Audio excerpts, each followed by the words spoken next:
Alors nous allons aborder aujourd'hui quelqu'un d'extrêmement important dans l'histoire de la philosophie grecque, c'est Parménide. Très important parce que, comme nous allons le voir, c'est le premier qui va, j'y dirais, inaugurer ce qu'on appellera d'une façon maladroite dans la suite de l'histoire de la pensée, la métaphysique. Mais en fait, au-delà de ce mot, ce qui est important, c'est de nous montrer comment Parménide est quelqu'un qui va montrer cette relation entre l'être et la pensée. Donc une des grandes distinctions tout à fait fondamentales de la philosophie grecque, cette relation, et qui va occuper on pourrait dire toute la pensée occidentale, la relation entre l'intelligence, la pensée, et ce qui est l'être et l'esprit. D'une certaine façon, on peut dire que de Parménide jusqu'à Descartes, c'est en tout cas la primauté de ce qui est sur l'intelligence. D'une certaine façon, bien sûr, avec des positions extrêmement différentes. Et puis Descartes est celui qui va renverser le problème en voulant que la philosophie parte de la pensée. Et donc on est devant quelque chose ici d'extrêmement fondamental, et ça vaut le coup de lire et de relire régulièrement le grand poème de Parménide. Alors pour le situer brièvement, Parménide est né vers la fin du VIe siècle avant Jésus-Christ. On n'a pas exactement les dates précises, et il est mort, semble-t-il, un peu après le milieu du Ve siècle. Bon, ceci est assez difficile à bien préciser. Selon une affirmation de Platon dans le dialogue du Parménide, il serait venu à Athènes, et Platon va jusqu'à dire qu'il avait l'âge de 65 ans et qu'il aurait à cette occasion, venant avec son disciple Zénon d'Élée, qui devait présenter son ouvrage à Athènes, et il aurait à cette occasion rencontré Socrate, qui avait alors 20 ans. Et donc Parménide et Socrate, cette rencontre, Platon la met en scène dans le dialogue du Parménide, c'est le dialogue auquel Platon a donné le nom de ce philosophe, et qui comporte tout un débat, à la fois l'admiration que Platon a pour Parménide, et puis en même temps les critiques qu'il lui fait. Très clairement, Parménide est né à Élée, et il est le véritable, on pourrait dire, philosophe important de l'école d'Élée. Il aurait, semble-t-il, eu comme maître Xénophane de Colophon, dont nous avons déjà parlé, et il aurait eu comme successeur à la fois Empédocle, sur lequel nous reviendrons, et Zénon d'Élée, bien connu pour tous les paradoxes qui sont les siens. Son œuvre, dont il nous reste environ 150 vers, est un grand poème que Parménide a intitulé, selon la tradition, de la nature, et qui est un peu composé, on pourrait dire, de trois grandes parties. D'une part, un prologue que nous allons lire rapidement, et puis ensuite un grand enseignement qui vient de la déesse, c'est ainsi que Parménide l'exprime, consacré à la vérité ou la voie de la vérité.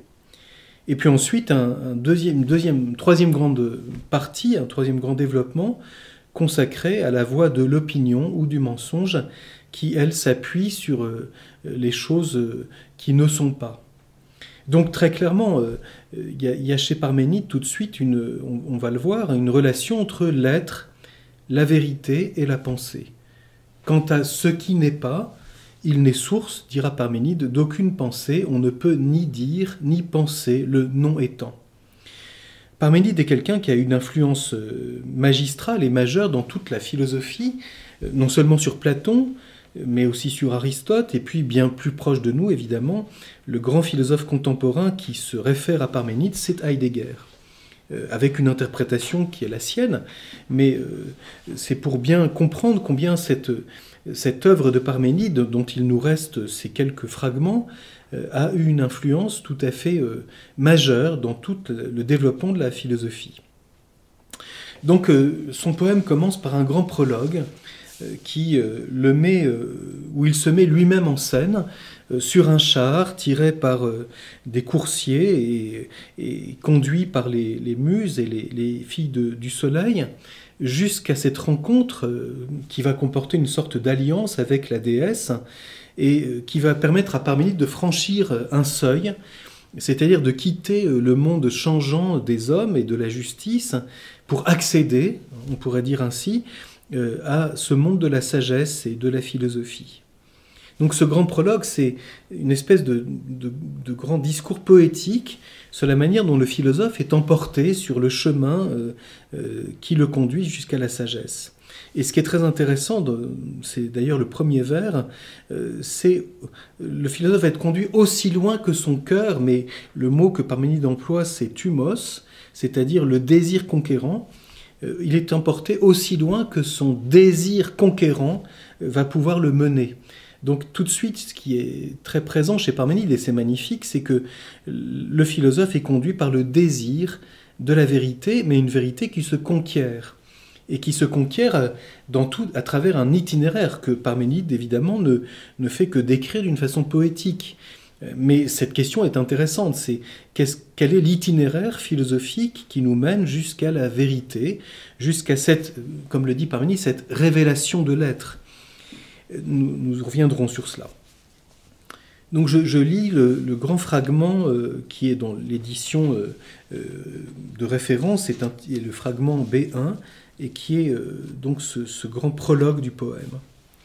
« Les cavales qui m'emportent m'ont conduit aussi loin que mon cœur pouvait le désirer, puisqu'elles m'ont poussé à m'avancer sur la route abondante en révélation de la divinité, qui, à travers toute cité, porte l'homme qui sait.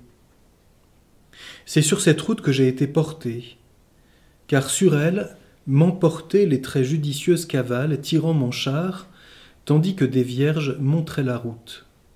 Et les cieux brûlants dans les moyeux jetaient le cri retentissant de la flûte, car il était pressé de chaque côté par les deux roues tourbillonnantes, alors que les filles du soleil s'empressaient de m'amener vers la lumière, ayant laissé derrière elles les demeures de la nuit, et de leurs mains rejetaient les voiles couvrant leur tête.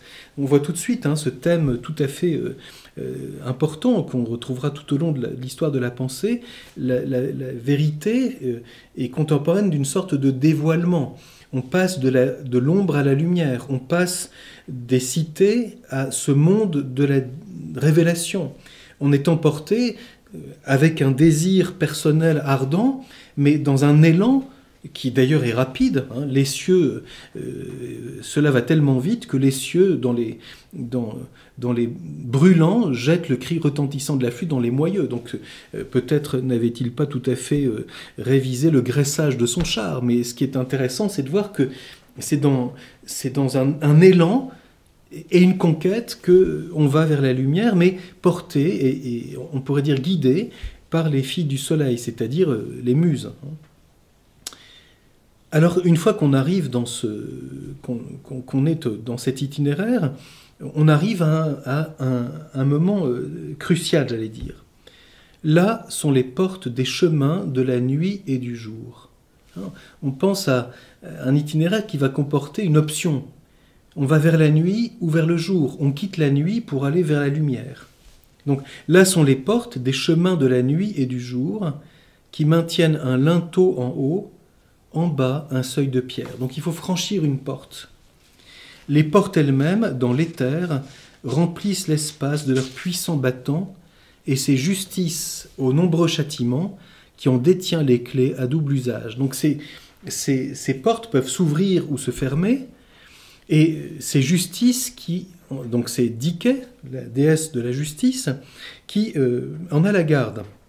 Autrement dit, il faut franchir le seuil de la justice.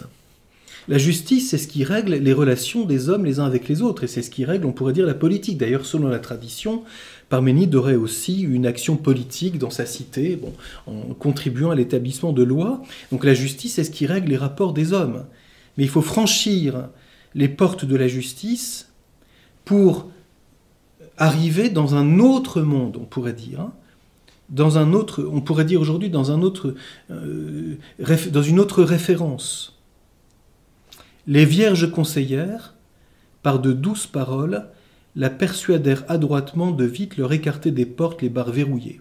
Donc, il faut convaincre la justice qu'on doit passer ce seuil pour entrer dans quelque chose d'autre. Les portes, s'envolant, firent entre les montants une ouverture béante, et pivotaient à leur tour les gonds garnis de cuivre dans leurs écrous solidement chevillés et agrafés. Dès lors, à travers ces portes, tout droit sur la grande route, les vierges dirigent chars et chevaux. Donc on voit bien, on passe du monde de la justice, de la dike, au monde qui va être celui de la sagesse. Et c'est un thème qu'on retrouvera tout au long de l'histoire de la philosophie. Et on pense en particulier ici, très clairement, notamment à Platon, sur lequel nous reviendrons. Platon est bien un des philosophes qui réfléchit de façon extrêmement approfondie et de façon très développée sur les rapports entre la vérité et la justice, entre le bien et la justice. C'est notamment le thème du dialogue de la République. Bon. Et quel rapport y a-t-il entre la recherche de la sagesse et de la vérité, entre la recherche de la lumière proprement philosophique et la justice qui régit les rapports entre les hommes? Et puis, bien sûr, c'est une question aussi qu'on trouvera chez Aristote, notamment dans l'Éthique à Nicomaque, où le grand débat d'Aristote, ce sera les rapports entre la prudence et la justice, d'une part. Et donc ça, c'est tout ce qui concerne typiquement le domaine éthique, moral. Et puis le rapport entre la prudence et la sagesse, qu'Aristote distingue à la différence de Platon. La prudence reste une vertu pratique, tandis que la sagesse est une vertu théorétique, contemplative. Donc voilà un débat tout à fait passionnant et dont on peut dire qu'il habite toute la réflexion philosophique en Grèce. Quels sont les rapports entre la politique et la contemplation, entre la justice et la vérité, entre le monde des hommes et le monde qui dépasse les simples relations humaines. On pourrait dire d'une certaine façon entre le profane et ce qui touche quelque chose de sacré dès lors où cela nous ouvre à une dimension proprement contemplative de l'intelligence. Ce que, évidemment, on développera dans ce qu'on appellera ensuite la théologie philosophique, ou la théologie naturelle, ou pour dire les choses de façon plus juste, la théologie, au sens strictement philosophique et humain du terme. Donc voilà que ces portes se sont ouvertes et on franchit ce seuil et on continue sur la grande route. Et alors il y a cette rencontre très étonnante que Parménide traduit d'une façon tout à fait poétique. Et nous verrons ensuite quel est le contenu de cette rencontre. La déesse me reçut d'un cœur empressé, prit ma main droite dans sa main et m'adressant ainsi la parole me tint ce langage. Donc on voit bien, Parménide met en scène une rencontre comme s'il s'agissait d'une révélation dont le contenu va venir proprement de ce monde des dieux, de ce monde divin. C'est-à-dire, pour les Grecs, le divin, c'est ce qui est au-delà du corruptible. C'est ce qui relève proprement de l'esprit.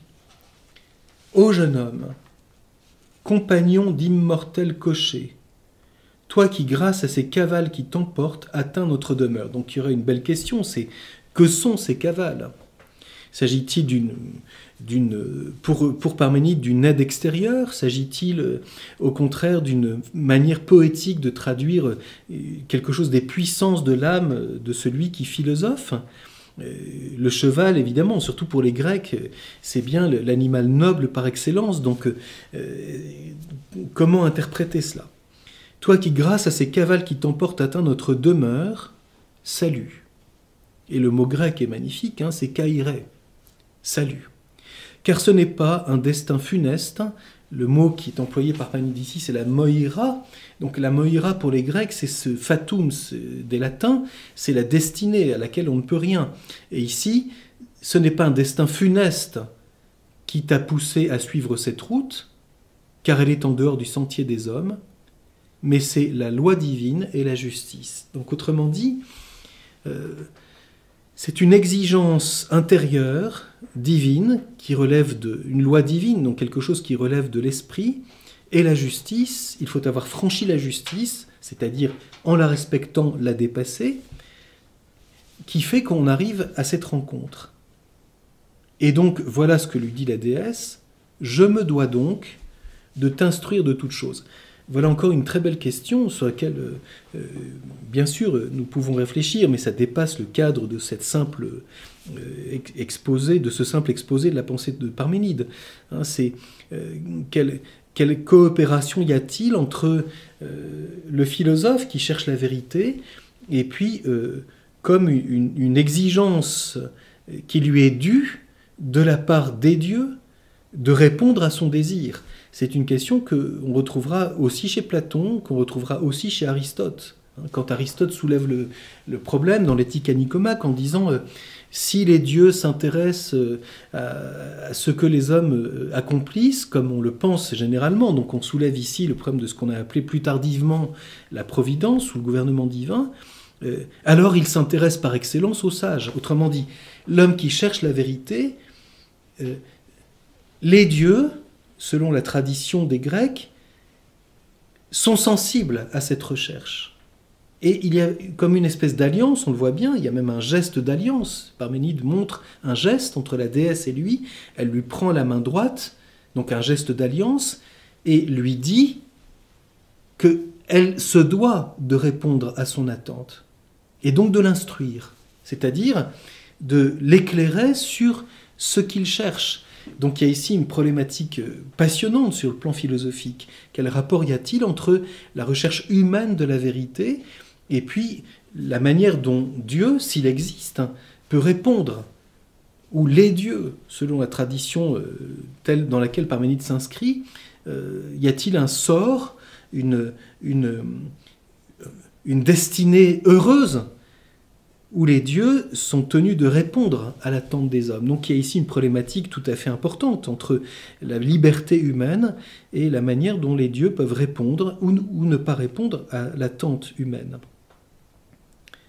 Nous avions vu combien ce problème a déjà été posé de façon évidemment très différente à travers le problème de la mort et de la lutte et du sort devant lequel on se trouve. Il a déjà été posé chez Homère. Donc c'est une question fondamentalement philosophique. Donc je me dois donc de t'instruire de toutes choses. Et qu'est-ce que sont ces toutes choses? D'une part, du cœur inébranlable de la vérité bonne à croire, et des opinions des mortels dans lesquelles il n'y a pas de foi véridique. Donc, tout de suite, on voit une distinction. La vérité bonne à croire, donc qui va susciter la confiance et une certitude de l'intelligence. On peut croire à la vérité. Donc la certitude et même la foi, une foi au sens philosophique, c'est-à-dire la pistis, avoir confiance dans la vérité. Et puis, les opinions des mortels, dans lesquelles il n'y a pas de foi véridique. Le grec est bien la même chose. Il n'y a pas de pistis aletes. Il n'y a pas de foi véridique dans les opinions des mortels. On ne peut pas croire aux opinions des mortels, mais seulement à la vérité. Donc, autrement dit, une distinction qu'on a déjà vue dans la philosophie, notamment chez Pythagore, mais qu'on voit apparaître chez Xénophane également, la différence entre la vérité et l'opinion. Une distinction qu'on retrouvera tout au long de la philosophie grecque par la suite. L'opinion, c'est encore subjectif. Elle est particulière, comme on le disait à propos de Xénophane. Et puis, la vérité est bonne à croire parce que dépassant ces opinions multiples et diverses, elle a quelque chose de stable sur laquelle on peut s'appuyer. On retrouve aussi ce thème, bien sûr, plus tard chez Platon. Cependant, tu apprendras aussi comment les choses qui apparaissent doivent être considérées, menant à travers toutes choses à leur terme. Donc on voit trois grandes facettes de l'enseignement de la déesse. D'une part, la vérité bonne à croire. D'autre part, quelle attitude avoir envers les opinions des mortels? On ne peut pas s'appuyer sur elles. Et on va voir sur quoi reposent ces opinions. Et puis, en troisième lieu, si je puis dire, une sorte de regard dans la lumière de l'être et de la vérité sur les choses qui apparaissent, c'est-à-dire les choses qui sont dans le devenir, les phénomènes, les manifestations pour notre expérience sensible. Donc apparaît ici aussi une orientation dans une sorte de cosmologie qu'on trouve chez Parménide, c'est-à-dire un regard sur le monde physique, sur les choses qui apparaissent et sur les phénomènes qui sont à notre portée, dans la lumière de la vérité bonne à croire. Donc on voit bien ici une structure de la pensée philosophique de Parménide. Donc ça, c'est, on peut dire, le prologue de ce poème. Je lis maintenant le fragment 2, qui est les fragments 2 et 3, qui sont le cœur de la pensée de Parménide. Eh bien, allons, je vais te dire, mais toi écoute ma parole et garde-la. Quelles sont les seules voies de recherche à penser? La première, qu'il est, et qu'il est impossible qu'il ne soit pas. C'est le chemin de persuasion, car il suit la vérité. L'autre, qu'il n'est pas, et qu'il est nécessaire qu'il ne soit pas. Cette voie, je te le dis, est un sentier de totale incrédibilité, car tu ne saurais ni connaître le non étant, il n'est en effet le terme de rien, ni l'énoncé. Et le fragment 3, car c'est le même, penser et être. Donc on voit bien ici, tout de suite, la division tout à fait majeure de la pensée de Parménide. C'est le même penser et être, en grec, togar, auto, noein, estin, te, kai, einai. Donc c'est le même, penser et être. Ici, bien sûr, il y a toute une question à soulever. Comment concevoir, si je puis dire, la relation du noein, de la pensée et de l'être? Est-ce que c'est le même au sens d'une identité? Est-ce que c'est le même au sens d'une adéquation dans le jugement?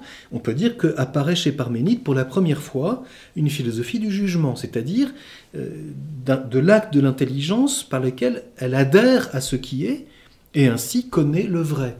Le vrai, nous le retrouverons bien sûr explicité davantage dans la philosophie d'Aristote, le vrai sera ce toucher de l'intelligence à l'égard de ce qui est. Et c'est cela proprement le jugement. Le jugement d'existence, le jugement sur ce qui est, c'est cette adhésion de l'intelligence au-delà de la signification que l'on peut concevoir à ce qui est, et Aristote précisera en métaphysique, ce qui est en tant qu'il est. C'est ce qui fait qu'on pourra dire que l'intelligence comme intelligence se découvre face à ce qui est en tant qu'il est. Eh bien, c'est Parménide le premier qui ouvre ce chemin. Il est difficile d'interpréter comment Parménide conçoit exactement cette relation. On va le voir avec le fragment 8, mais bien comprendre cela. Donc d'abord, cette distinction tout à fait fondamentale. La seule voie de recherche de la vérité, c'est ce qui est. Et ce qui est, qui ne peut pas ne pas être, parce qu'il s'impose du fait même qu'il est. L'autre voie, ce qui n'est pas et qui ne peut pas ne pas être, il ne mène à rien. C'est un sentier de totale incrédibilité, car tu ne saurais ni connaître le non étant, il n'est en effet le terme de rien, ni l'énoncé. Donc ce qui n'est pas, et ne peut pas être connu, il n'est pas intelligible.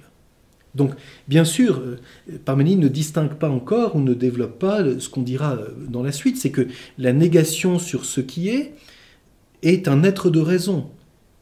Ce qui est, nous l'avons vu à propos d'Héraclite, et je vous ai montré la dernière fois comment on peut interpréter Héraclite à la suite d'Aristote qui doute que Héraclite ait mis en question l'axiome de contradiction.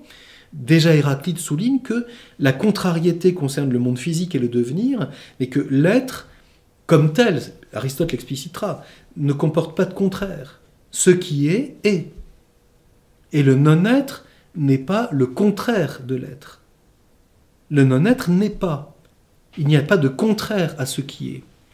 Et c'est pourquoi Parménide dira d'ailleurs que l'étant ne peut être semblable qu'à l'étant. Il n'y a pas de développement dans le devenir entre l'être et le non-être. Donc seul ce qui est source de la vie même de l'intelligence dans son exercice. C'est le même penser et être.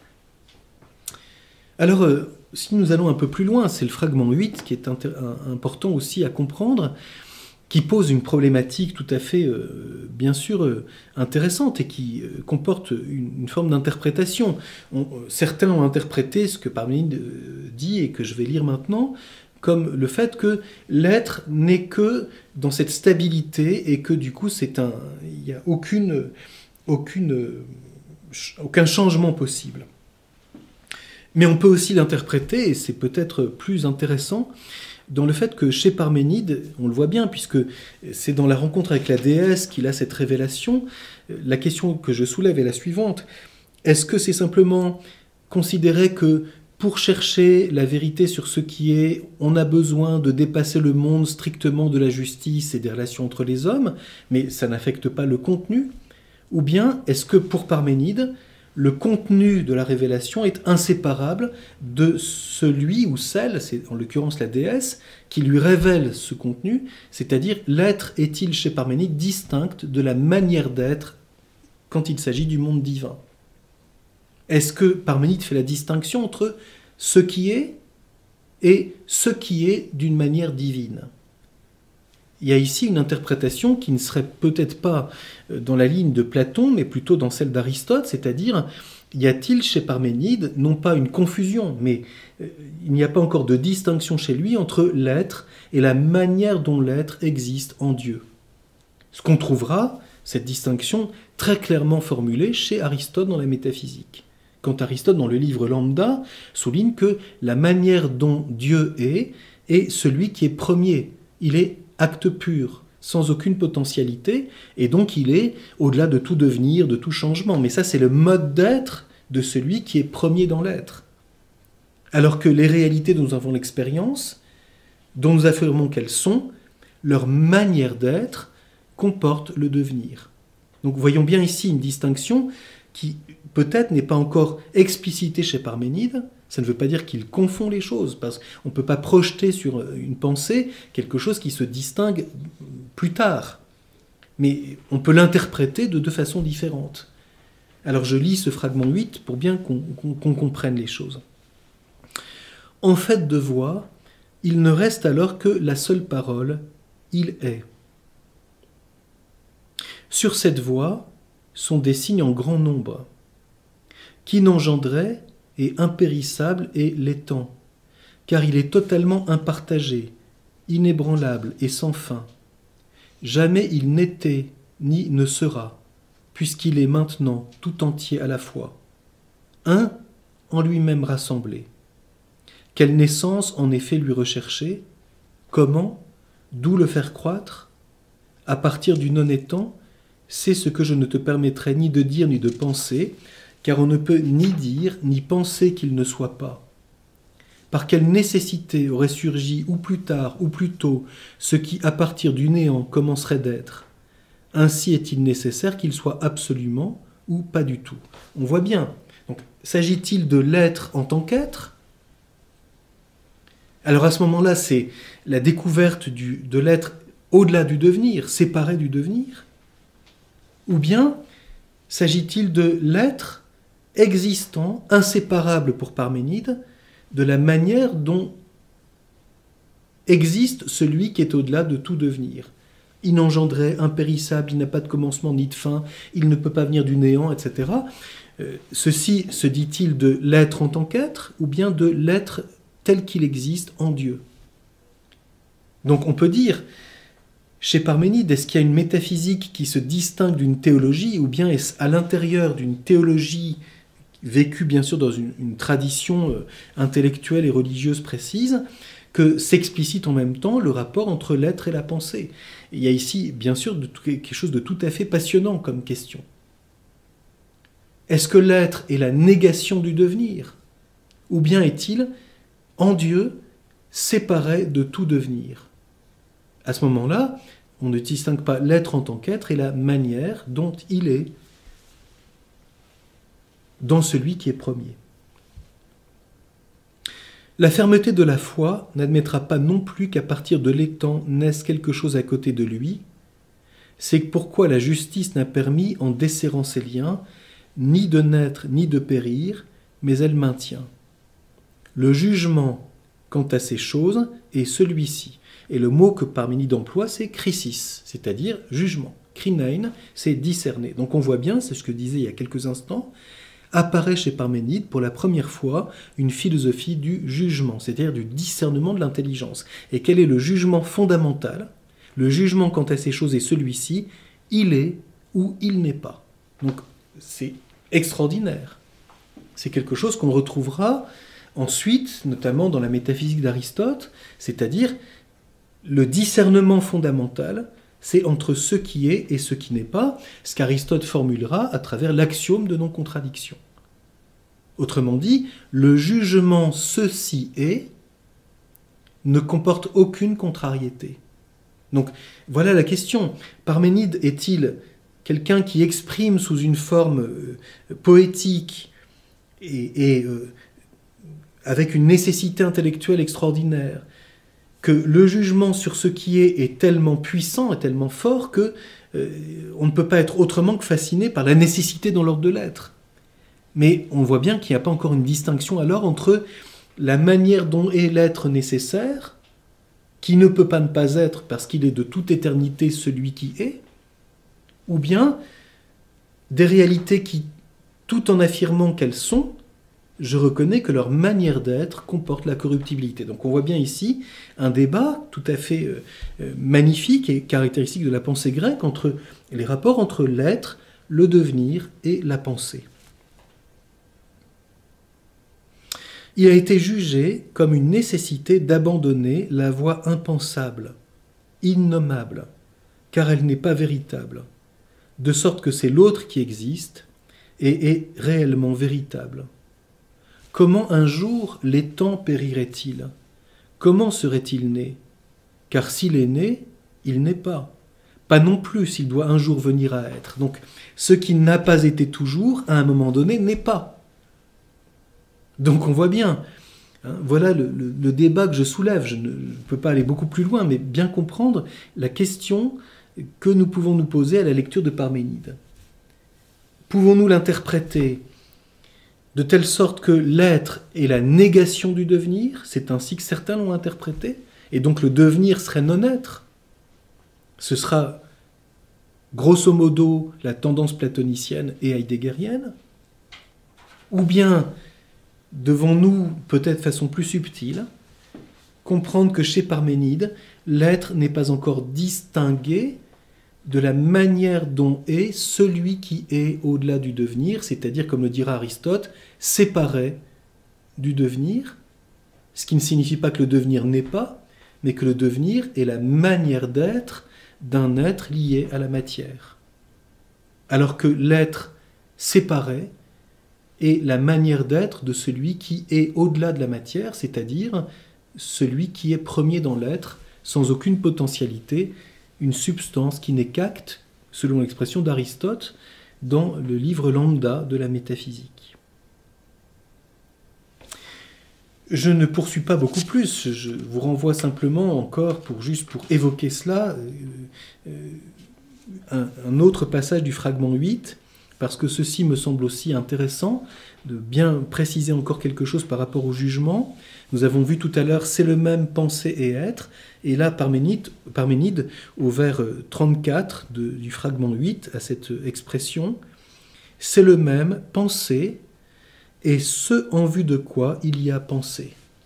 Donc autrement dit, cette identité entre l'être et la pensée comporte aussi une orientation qui est celle de la fin. Ce en vue de quoi il y a pensé, te kai un eken esti noema, c'est bien le tohu eneka qu'on retrouvera plus tard, c'est-à-dire la pensée est ce en vue de quoi il y a pensé, la pensée est vers la vérité est ce qui finalise la pensée. Donc autrement dit, penser, c'est la même chose que chercher la vérité. Et chercher la vérité, c'est se mettre à l'école de ce qui est. Alors, simplement, j'évoque dans la suite le fragment 8 vers 51 pour qu'on voit la deuxième grande partie de la réflexion de Parménide. Apprends à partir d'ici les opinions des mortels en écoutant l'ordre trompeur de mes propos. Ils ont en effet imposé leurs avis par la dénomination de deux formes dont une n'est pas nécessaire, en quoi ils se sont égarés. Ils les ont jugés de structures contraires, leur ont attribué des signes, etc. Donc, et Parménide dira un peu plus loin que ces mortels qui sont dans les opinions, ce sont des doubles têtes, autrement dit des girouettes. Ils sont dans la dualité. Donc on voit bien, nous avons vu à propos d'Héraclite la dualité des contraires et leur harmonie dans la recherche du logos, et on a chez Parménide un autre axe de la pensée, la recherche de ce qui est ne comporte pas de dualité, puisque le non-être n'est pas le contraire de l'être, et quand on reste au niveau du devenir, on est pris dans cette dualité des contraires, et comment en saisir l'unité. Donc on voit chez Parménide l'apparition du thème de l'un et du multiple. Alors je ne veux pas beaucoup plus loin dans le temps que nous avons, mais simplement souligner l'importance de cette pensée de Parménide, et si possible, c'est un poème qu'il faut lire et relire de temps en temps, et méditer longuement cette manière dont le premier, il a formulé la relation entre la recherche de la vérité, donc l'éveil de l'intelligence dans ce désir ardent de conquérir ce bien, et le jugement qui adhère à ce qui est, seule voie possible, dit Parménide, de recherche de la pensée. Autrement dit, de découverte de la vérité. Donc on a ici le grand thème de toute la philosophie première, de toute la métaphysique qui se développera, c'est à l'école de ce qui est que l'intelligence s'éveille. C'est en partant du jugement d'existence, ce jugement entre ce qui est et ce qui n'est pas, s'il est, alors qu'est-ce que c'est ? Et ce sera toute la recherche, notamment, de la philosophie première d'Aristote. Donc, voilà ici, pour résumer, cette manière dont Parménide peut nous enseigner quelque chose, et j'insiste sur cette question que j'ai soulevée, comment bien distinguer, dans la suite, la manière dont nous avons, à notre portée des réalités, nous avons l'expérience, nous pouvons affirmer qu'elles sont, et cependant elles changent, et puis au-delà de cela, découvrir celui qui est séparé du monde physique et qui, comme tel, est inébranlable, impartagé, sans commencement et sans fin. Nous avons ici une première approche de ce qu'on a appelé plus tard la théologie comme effort de l'intelligence de s'intéresser à celui qui est premier dans l'être et qui est au-delà de toute matière et du monde physique. Quelque chose que nous avons évidemment entrevu déjà de façon plus sur le plan éthique chez Xénophane. Donc on voit peut-être ici une influence de Xénophane dans ce souci très profond de ne pas dire de Dieu des choses qui seraient anthropomorphiques, et Parménide nous donne un chemin pour peut-être nous y conduire. C'est à l'école de ce qui est qu'on peut s'élever à cette grande question ultime de la philosophie.